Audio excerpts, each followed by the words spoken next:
রোজার মাসে ধর্মীয় নিবেদনে কোনো ছাড় নেই লামিন ইয়ামালের। রোজা রেখেই খেলেন ম্যাচ, যোগ দেন প্র্যাকটিসে। দলের সেরা ট্যালেন্টের এমন ধর্মীয় নিবেদনে গুরুত্ব দিচ্ছে বার্সেলোনা। রোজার মাসে বিশেষ যত্ন নিচ্ছে লামিন ইয়ামালের, তার জন্য করা হচ্ছে আলাদা পরিকল্পনা। একদিকে যেমন ধর্মের প্রতি ছাড় দিচ্ছেন না ইয়ামাল, আরেক দিকে ইয়ামালের জন্য বিশেষ যত্ন তার ক্লাবের।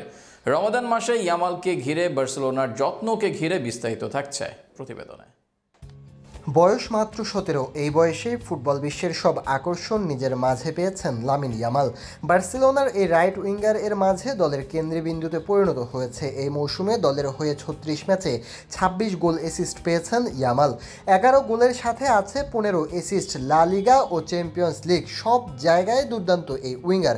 তবে ইয়ামাল আলোচনায় অন্য কারণে। কিছুদিন আগে ইয়ামাল আলোচনায় এসেছিলেন তার ধর্মীয় প্রীতি নিয়ে। সেখানে জানানো হয় রমজান মাসে রোজার প্রতি বেশ মনোযোগী তিনি, যে কারণে রোজা রেখে দলের সাথে অনুশীলন করেন ইয়ামাল। এমনকি সবাই যখন ড্রিঙ্কস করেন তখন বল নিয়ে দূরে চলে গিয়ে ব্যক্তিগত অনুশীলন করেন লামিন।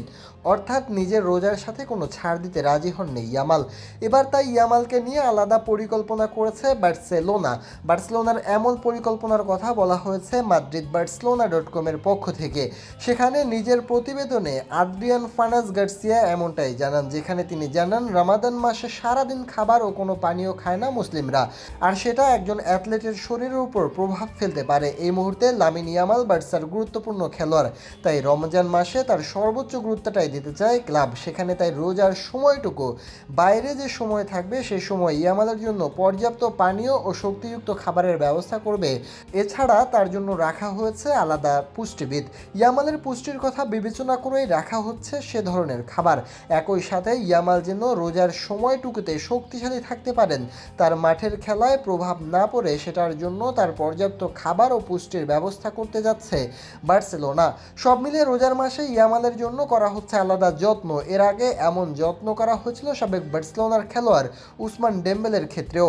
ফ্রান্সের এই মুসলিম খেলোয়াড়কেও রোজায় ফিট রাখতে আলাদা পরিকল্পনা করে কাতালান ক্লাবটি। সব মিলিয়ে ইয়ামাল ধর্মীয় নিবেদনের দিকটিও যেমনি মুসলিমদের শান্তি দিবে, তেমনি বার্সেলোনার এমন উদ্যোগও বেশ প্রশংসনীয়। এমন কিছু আগামী দিনে বাড়বে বিশ্বের সাম্প্রতিক বন্ধন।